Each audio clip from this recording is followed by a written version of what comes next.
요한일서 3장 찾아보겠습니다. 요한일서 3장.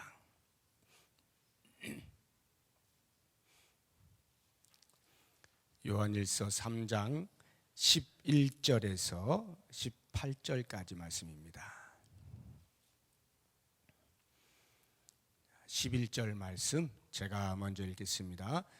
우리는 서로 사랑할지니 이는 너희가 처음부터 들은 소식이라.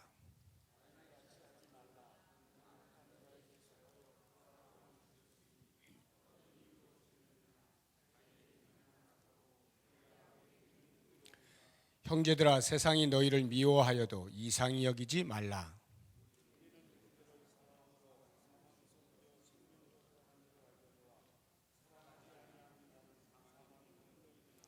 그 형제를 미워하는 자마다 살인하는 자니 살인하는 자마다 영생이 그 속에 거하지 아니하는 것을 너희가 아는 바라.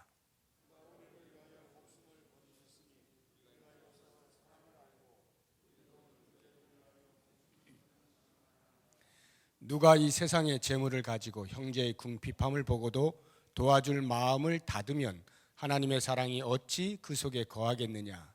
자녀들아, 우리가 말과 혀로만 사랑하지 말고 행함과 진실함으로 하자. 아멘. 여러분들은 어떤 교회가 좋다라고 느껴지십니까? 혹시 다른 교회를 이렇게 다니실 기회가 많지 않겠습니다만, 그래도 이렇게 교회를 방문을 하게 되면 이 교회는 참 좋다, 내 가슴으로 그냥 쑥 이렇게 받아들여진다 하는 교회, 어떤 교회를 그렇게 생각을 하시는지, 사람마다 조금씩 중요하다고 여겨지는 것에 따라서 다를 수가 있겠습니다. 하나님의 말씀이 가장 중요하다라고 생각하시는 분들은 설교 말씀이 좋으면 참 좋은 교회다 이렇게 이제 생각을 할 수가 있죠. 또는 교육 프로그램들이 많이 있어가지고 언제든지 내가 배우고 싶은 것 교회가 제공해주면 참 그 교회가 좋은 교회다 이렇게 여길 수도 있겠습니다. 저는 좋은 교회로 손을 꼽는 많이 있습니다만, 말씀드린 것들이 다 제 마음에 크게 와닿는 것이지만, 가장 으뜸으로 여겨지는 것은 사랑이 많은 교회가 제 마음에 가장 와닿습니다. 교회를 들어가면 이렇게 활짝 웃고 반가이 맞이하는 그 친절한 모습들, 그냥 따뜻한 그런 어떤 그 분위기, 이런 것들,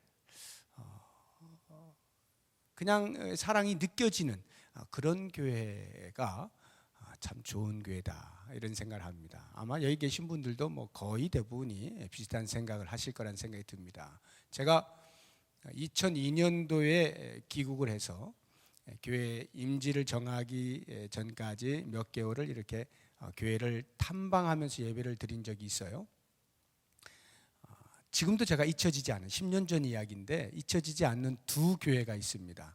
이름을 대고 싶은데 혹시라도 또 오해를 할 수가 있고, 또 당시 제가 경험한 것이 다가 아니니까, 그 짧은 시간에 본 것이 어찌 다가 되겠습니까? 그래서 혹시 그 교회에 누가 될지도 모르기 때문에 이름은 생략하고 이제 모 교회, 두 교회를 이제 갔는데, 한국에서는 내노라 하는 큰 교회입니다. 주일 예배 시간에 예배를 드리러 들어갔는데 얼마나 사람이 많겠어요. 그냥 꽉 차 있는데 거짓말 안 보태고 찬바람이 샥 이렇게 불어오더라고요. 저에게. 제가 이렇게 들어가는데 찬바람이 샥 그냥 느껴지는 거예요. 영적으로 이렇게 느껴지는 겁니다. 한국에서 손꼽는 설교가이십니다. 그런데 그 분위기는 그런 걸 제가 느꼈어요. 그때 그 순간만 그랬을 거라는 생각을 제가 합니다. 근데 또 한 교회를 이제 다른 주일에 또 갔는데, 그 교회도 못지않게 큰 교회인데, 얼마나 큰 교회냐면 어딜 찾아가는데 길을 모르겠는 거예요. 길이 너무 커가지고 교회가 어디로 가야 될지 모르겠어요. 그래서 찾다 안 돼가지고 지나가는 분 한 분에게 이렇게 권사님처럼 보였습니다. 이렇게 혹시 어디 제가 여기를 찾는데 어디로 가면 되나요? 했는데 놀랍게도 이분이 저를 데리고 그 자리까지, 굉장히 먼 길이었어요. 거기까지 이렇게 가주시는 거예요. 제가 깜짝 놀랐습니다.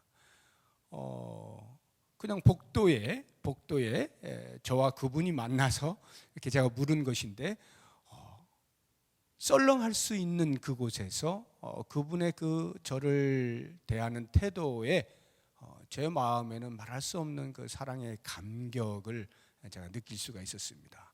야, 이렇게 친절할 수도 있나 하는 그런 의아심이 들 만큼, 그냥 말로 이렇게 해도 되잖아요. 또 보통 그렇게 하고 말지 거기까지 찾아가지는 않지 않습니까?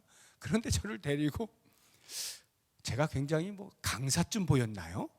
그런지 모르겠습니다만 아무튼 저를 데리고 이렇게 친절하게 거기까지 가주시는 것을 제가 경험하면서 10년이 지난 지금도 비교되는 그것을 잊지를 못해요. 교회는 아마 따뜻하고 사랑이 있는 그런 교회가 좋은 교회가 아닐까 하는 생각을 해봅니다. 오늘 본문의 말씀에 보니까 이 형제 사랑이라고 하는 것은 영생을 가진 자, 구원받은 자의 표징이다, 이렇게 표현을 하고 있습니다. 14절을 보시기 바랍니다. 14절, 15절 같이 읽어봅니다. 우리는 형제를 사랑함으로 사망에서 옮겨 생명으로 들어간 줄을 알거니와 사랑하지 아니하는 자는 사망에 머물러 있느니라. 그 형제를 미워하는 자마다 살인하는 자니 살인하는 자마다 영생이 그 속에 거하지 아니하는 것을 너희가 아는 바라. 형제 사랑은 영생을 가진 자의 외적인 표징입니다. 또는 표식이라고 할 수 있겠습니다. 사랑하는 것을 보면 그 안에 영생이 있다는 것을 알게 되는 것이죠. 그러면 왜 사랑이 영생을 가진 자의 표징이냐? 11절을 보시기 바랍니다. 11절, 우리는 서로 사랑할지니 이는 너희가 처음부터 들은 소식이라.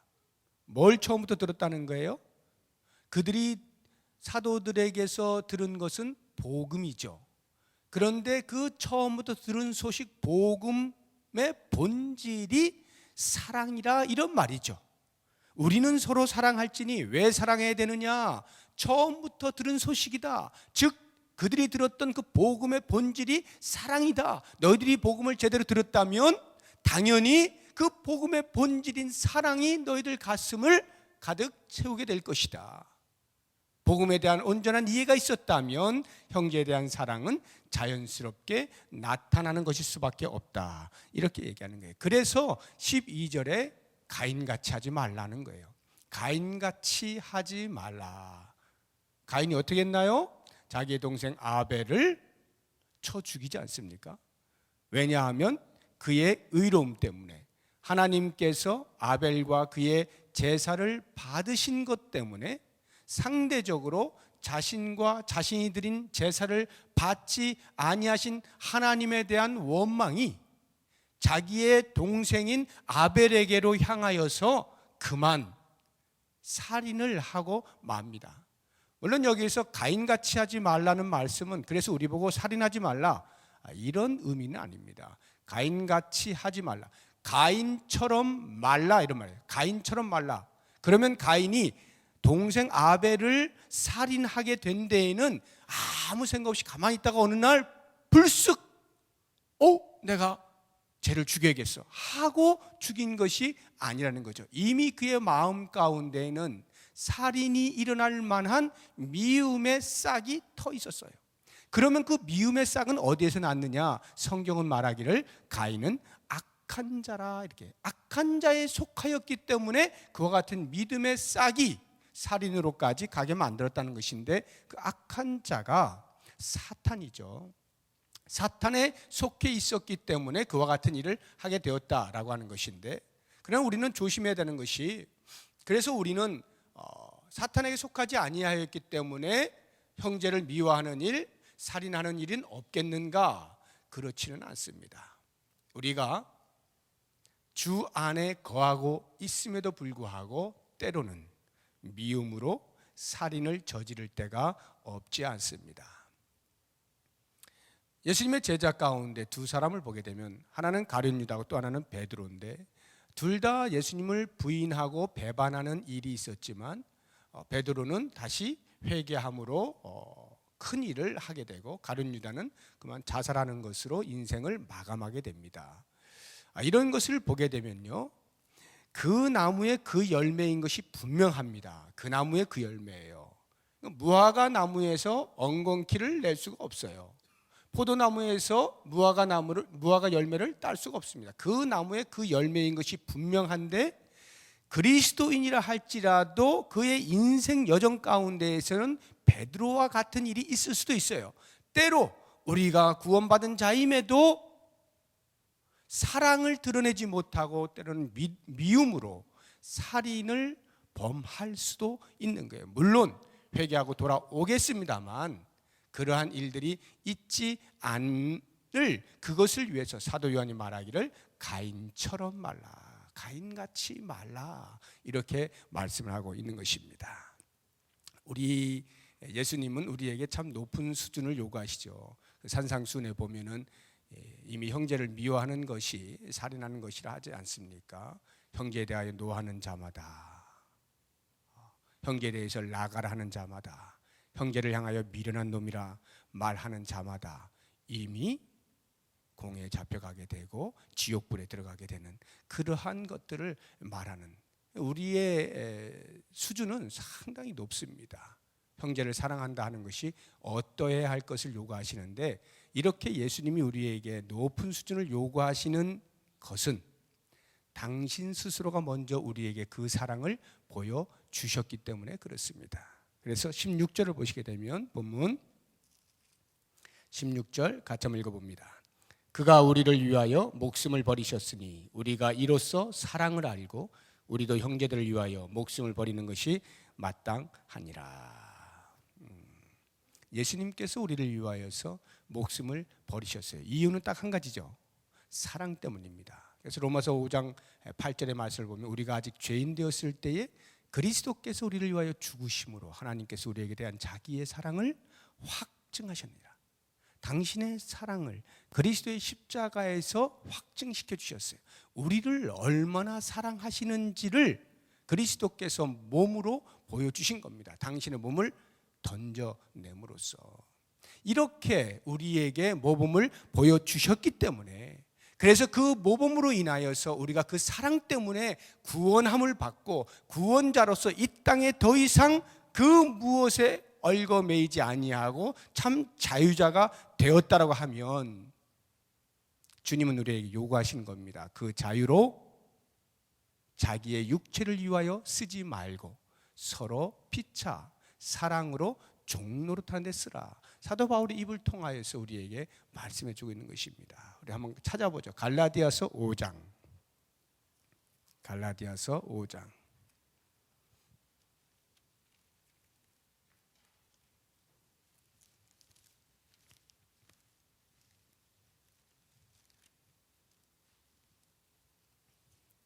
(13절) 갈라디아서 5장 13절입니다. 15절까지 우리 같이 한번 읽어보겠습니다. 형제들아 너희가 자유를 위하여 부르심을 입었으나 그러나 그 자유로 육체의 기회를 삼지 말고 오직 사랑으로 서로 종노릇하라. 온 율법은 내 이웃 사랑하기를 내 자신같이 하라 하신 한 말씀에서 이루어졌나니 만일 서로 물고 먹으면 피차 멸망할까 조심하라. 그리스도의 십자가에서 당신의 몸을 던져 우리를 구원하신 그 사랑이 우리를 구속하셔서 우리는 참 자유자가 되었어요. 그래서 사실 자유자라고 하는 말 자체가 내 마음대로 할 수 있다라고 하는 것이기도 합니다만 적어도 주님께서 우리를 자유자로 만드실 때는 그렇게 또다시 죄의 노예가 되는 자유까지 주시고 싶지는 않으셨겠죠. 당신의 그 고귀한 몸을 찢겨내면서 피를 흘려가면서까지 바쳐서 구원하실 때에는 또다시 그 죄의 노예로 잡혀가는 것을 그 자유까지도 주어가시면서까지 구원하실 그 마음이 아니시겠죠. 적어도 예수님께서는 우리를 구원하셔서 참 자유자로 살게 하실 때는 죄에 대하여 자유자로, 죄에 대하여 선포하고 너는 더 이상 나를 구속하지 못한다 선포하고, 그 자유함으로 주님이 기뻐하시고 우리 인간에게서 가장 만족스러운 기쁨의 삶을 살 수 있는 서로에 대한 종노릇, 사랑으로 종노릇하는 그것을 위하여 자유를 쓰라, 이렇게 말씀하시는 겁니다. 우리는 우리에게 있는 이 기쁨과 자유함이 다른 사람을 향한 사랑으로 나타나게 될 때 나는 자유자인 것을, 나는 영생을 소유한 자인 것을, 나는 구원받은 자인 것을 드러낼 수가 있는 것입니다. 이 부분에 대해서 사도 요한이 그러면 어떻게 사랑하는 것이냐라고 하는 형제 사랑에 대한 구체적인 예를 한 가지를 이제 제시를 해 놓았습니다. 그것이 17절, 18절의 본문 말씀. 17절, 18절 같이 한번 읽어보겠습니다. 누가 이 세상의 재물을 가지고 형제의 궁핍함을 보고도 도와줄 마음을 닫으면 하나님의 사랑이 어찌 그 속에 거하겠느냐. 자녀들아, 우리가 말과 혀로만 사랑하지 말고 행함과 진실함으로 하자. 사랑을 표현하는 여러 영역이 있습니다만 그 가운데 사도 요한이 지금 한 가지를 이야기하고 있는데, 왜 이 재물을 나누어 주는 것을 이야기했느냐면 당시 요한 공동체가 어려운 성도들이 많이 있었기 때문에, 생계 자체가 불안정하고 위태한 상황 속에 있는 성도들이 많이 있었기 때문에 그들을 외면하지 말라는 것입니다. 혹 있는 자는 그 생계 때문에 하루 한 끼에 대하여서 근심하고 있는 형제 자매에 대하여서 나누어 주어라 라고 하는 것입니다. 누가 이 세상의 재물을 가지고 형제의 궁핍함을 보고도 도와줄 마음을 성령께서 주시고 있는데, 복음을 들은 자로서 그 사랑이 가슴속에 있어서 궁핍한 자를 보게 될 때에 도와줘야 되겠다는 성령의 요청이 당연히 있는데 그것을 내가 막아버리는 거예요. 내가 닫아버리는 거예요. 문을 닫아버리고 성령의 말씀하시는 것에 대하여 아유 성령님 지금은 저에게 그 요청을 하지 마십시오 하고 자기의 육체가 그 문을 닫아버리면 얘기해요. 하나님의 사랑이 어찌 그 속에 거하겠는가. 우리가 말로만 혀로만 사랑하는 것이 아니라 행함과 진실함으로 할 때에 그 사랑이 빛이 난다, 이렇게 말씀을 하고 있는 것입니다. 저는 왜 사도 요한이 이 말씀을 하는가를 이렇게 생각해 봤어요. 왜 그러냐면 초대교회는 사실 이런 말씀이 필요 없을 만큼 그 사도행전을 보게 되면은 완벽한 그 유무상통의 일들이 있지 않습니까? 그럼 그때로부터 지금 사도 요한의 공동체는 이제 1세기 말이기 때문에 몇십 년이 좀 이렇게 흐른 겁니다. 그 사이에 교회의 아름다운 전통인 서로 나누는 그 일들이 점점 희석이 되었다는 것을 알 수가 있어요. 그래서 사도 요한이 그 안타까운 마음에, 본인도 그것을 경험하고 지냈던 사람인데 지금 자기가 말씀으로 양육하고 있는 그 교회 공동체가 그 좋은 교회의 전통인 사랑을 나누는 일들, 구제하는 일들이 희석되어지고 있는 것에 안타까운 마음을 가지고 이렇게 권면을 하고 있는 것입니다.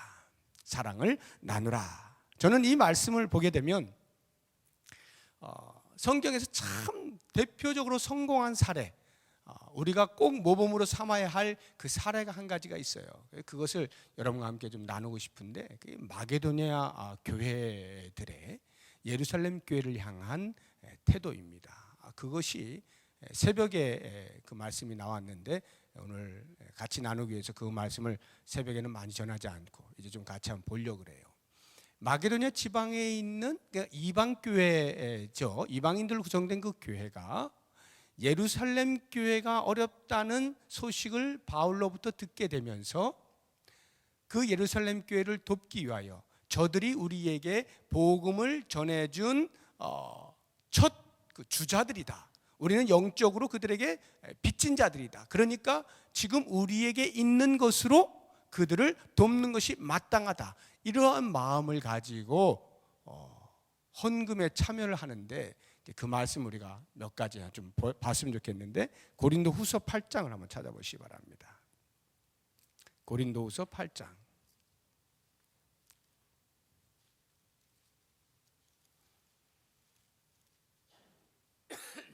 신약성경 293쪽, 고린도후서 8장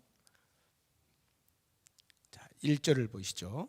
형제들아, 하나님께서 마게도냐 교회들에게 주신 은혜를 우리가 너희에게 알리노니 환난의 많은 시련 가운데에서 그들의 넘치는 기쁨과 극심한 가난이 그들의 풍성한 연보를 넘치도록 하게 하였느니라. 이제 연보를 헌금이라 하지 않고 연보라 했는데, 이 연보라는 말이 참 좋은 말이에요. 연보, 한문으로 연보, 연이라고 하는 것이 내놓을 연입니다. 버릴 연자, 내게 있는 것을 버린다, 내놓는다, 또는 바치다, 바칠 연, 이런 연자고, 보는 이렇게 무엇을 이렇게 옷 뜯어진 것을 이렇게 수선할 때 기운다 그러죠. 기울 보자입니다. 기울보, 또는 더할 보, 도울 보, 이러한 의미를 가지고 있는데, 그래서 연보라고 하는 것을 보면요, 참 좋은 의미예요. 내 것을 버려서 다른 사람의 그 수선을 해주는 이런 것이죠. 내 것을 내놓아서 다른 사람에게 더하는 것이, 내 것을 바쳐서 다른 사람을 돕는 것, 이것이 연보의 개념입니다. 이 연보를 마게도냐 교회의 성도들이, 예루살렘 교회 성도들을 위하여 하였는데, 그 특징이 몇 가지가 성경에 나와 있어요. 첫 번째가 2절에 나옵니다. 환난의 많은 시련 가운데서, 지금 마게도냐 교회 성도들이 많은 환난을 받고 있어요. 핍박을 받고 있습니다. 그런 가운데서 그들의 넘치는 기쁨과 극심한 가난이 그들의 풍성한 연보를 넘치도록 하게 하였다. 그들의 연보의 특성은 역설입니다. 역설. 극심한 가난이 오히려 풍성한 연보를 하게 하는 것, 우리 일반적인 상식으로는 안 맞죠. 우리는 뭐가 좀 있어야 나누는 게 자연스러운 거 아닙니까? 상식적이죠. 그런데 마게도냐 성도들이 우리에게 던지고 있는 것은 역설입니다.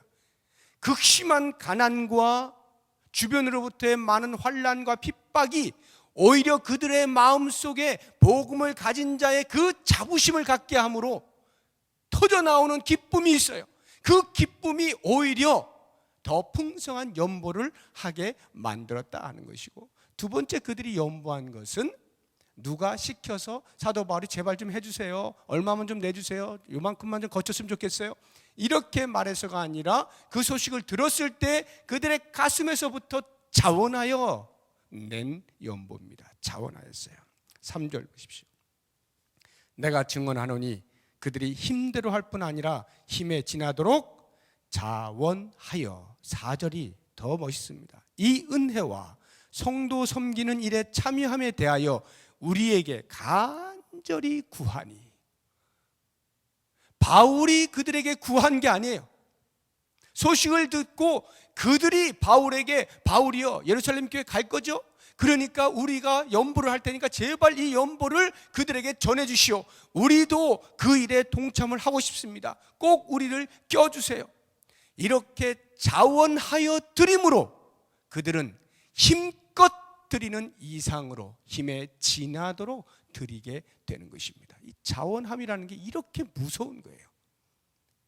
자원하여 봉사할 때 힘이 나는 거예요. 자원하여 헌금할 때 기쁨이 넘치는 거예요. 자원하여 무엇을 할 때 가장 큰 힘을 발휘하는 것이 교회입니다. 세 번째 특징은 헌신입니다. 헌신. 5절 말씀이에요. 우리가 바라던 것뿐만 아니라 그들이 먼저 자신을 주께 드리고 또 하나님의 뜻을 따라 우리에게 주었도다. 우리가 바라던 것뿐, 사도 바울이 한 요만큼만 연보했으면 좋겠다 싶었는데 그것뿐만 아니라 그들이 먼저 자신을 주께 드리고 또 하나님의 뜻을 따라 우리에게 주었도다. 뭘 줬다는 거예요? 자기 자신을 주었다. 그 연보하고 만 게 아니다 이런 말이에요. 그 얼마간의 물질이 문제가 아니라 그들은 자기 자신을 예루살렘 교회에 던진 거예요. 어떻게 이게 가능할 수 있었느냐? 주께 먼저 드렸기 때문에 가능해요. 내 사는 인생은 이제부터 나를 위하여 사는 것이 아니라 주를 위하여 사는 인생이니 이것이 주님이 기뻐하시는 일이라면 내가 예루살렘 교회를 위하여 얼마든지, 내가 지금 비록 찢어지게 가난하다 할지라도 나누겠노라. 이 말은 단순히 몇 푼의 나눔이 아니라 그들의 전생 전체를 드린 것과 마찬가지다 이 말이에요. 얼마나 우리의 가슴을 뜨겁게 만듭니까? 사랑을 한다라고 할 때 적어도 구제 부분에 있어서 이와 같은 마게도냐 교회 성도들의 이 모습은 대대로 우리가 잊지 말아야 할 부분입니다. 이 땅에 있는 어떤 교회도 적어도 구제를 한다 할 때 이 말씀을 붙잡고 할 수 있어야 돼요. 가슴이 막 뜨거워지잖아요. 내가 부족한 게 있어도 나누고자 하는 그 나눔이 억지로 함이나 인색함으로나 부담으로가 아니라 가슴이 뜨거워서 터져나오는 걸 견딜 수가 없어서 감사함으로 자원하여서 내 몸 전체를 주님 앞에 드렸는데 이 물질을 나누는 것이 무엇이 문제겠는가? 이와 같은 심정으로 드리고 있는 모습입니다. 바로 이와 같은 형제에 대한 사랑이 사도 요한의 언어를 빌려보면 그것이 곧 행함과 진실함으로 하는 것입니다. 행함과 진실함으로 하는 것. 이 진실함이 담겨있는 사랑의 행위야말로 우리의 가슴을 훈훈하게 만들어 주는 것이죠. 사랑을 해도 겉으로 하는 사랑이 있잖아요. 흉내만 내고 척하는 거, 그거 말고 진실로 이 가슴 깊은 데서부터 나오는 그 사랑을 할 때 그 공동체는 얼마나 따뜻하겠어요. 저는 이 말씀을 보면서 우리가 사랑을 한다라고 하는 것은, 사도 요한은 오늘 우리에게 구제라고 하는 한 영역만을 소개하고 있습니다만 사실 거기만 있는 것이 아니죠. 우리가 우리의 사랑을 나타내는 것은 구제의 영역만 있는 것이 아닙니다. 관계에 있어서 다른 사람에게 환한 미소를 보여주는 것, 친절을 베푸는 것, 사랑의 행위입니다. 그들이 힘들고 어려워할 때 말을 들어주는 것, 위로의 말 한마디를 건네는 것, 사랑의 행위입니다. 내 마음으로부터 자존심이 상해서 용납이 잘 안 되는데 그것을 받아들이고 용납하고 용서하는 것, 사랑의 행위입니다. 많은 분야에서 우리는 우리의 사랑을 나타낼 수가 있어요. 저는 이번에 우리 교회가 장학기금을 이렇게 마련하지 않았습니까? 많은 분들이 동참을 하고 계셔요. 지금 이미 제가 이렇게 이제 지난번에 정확하게 보니까 한 40몇 분이 이렇게 월로 정해서 내신 분도 계시고 일시불로 내신 분들도 계시는데 나중에 어떤 이제 기회가 되면 아마 발표가 나갈 겁니다. 이미 1,000만 원이 훌쩍 넘었어요. 그렇게 해서 우리의 자녀들을 돕는다라고 하는 것은요, 제목은 장학기금입니다만 그것이 꼭 어떤 교육에 이런 것 이전에 저는 사랑이라고 봅니다. 우리의 자녀들을 향한 사랑. 혹시라도 경제적으로 어려움을 겪는 자들이 우리의 십시일반된 그것으로 도움을 받아서 그 사랑의 열매를 맺을 수 있다면 우리의 사랑이 얼마나 가치가 있는 거예요. 그런 장학기금을 마련하는 데에서도 우리의 사랑은 표현이 될 수가 있는 것입니다. 뿐만 아니라 이제 우리 교회가 구역을 새롭게 편성해서 구역을 활성화시키려고 할 때 그 활성화의 가장 그 목적이 뭐겠습니까? 사랑 아니겠어요? 사랑. 사랑해서 서로 사랑해서 가정들이 회복되어지고 이것이 천국이로구나 하는 것을 그 안에서 경험케 하기 위한 것 아니겠습니까? 그러다 보면 그 사랑을 경험한 자들이 교회에 와가지고 봉사할 것 없나 찾지 않겠습니까? 서로를 바라볼 때 눈빛이 달라지지 않겠습니까? 바로 그와 같은 목적을 가지고 소그룹 안에서 사랑을 연습하세요. 사랑을 훈련하세요. 사랑을 표현하세요. 그런 면에서 구역을 하려고자 할 때에 우리의 마음에 다른 마음을 품을 것이 뭐가 있어요? 마음을 열고 그냥 그 사랑 한번 해보자. 우리가 지금까지 여러 가지 상황적으로 환경적으로 많이 막혀있던 것들, 답답해있던 것들 이제는 털어버리고 한번 그리스도의 사랑을 한번 해보자. 우리 나눠보자. 이와 같은 순진한 마음을 가지고 달려들면 거기에서 사랑이 풍성하게 열매를 맺지 않겠습니까? 뿐만 아니라 오늘 우리가 금요 기도의 시간에 이렇게 모여가지고 말씀을 듣고 기도를 할 때도 마찬가지예요. 이 기도가요, 물론 우리의 바람을 주 앞에 간구하는 것입니다만 그 바람 속에는 예를 들어서 환우를 위하여 기도한다든지 어떤 어려움에 처한 자들의 중보의 기도 제목을 가지고 나누어서 기도한다든지 할 때에 그것이 얼마나 강력한 사랑의 표현입니까?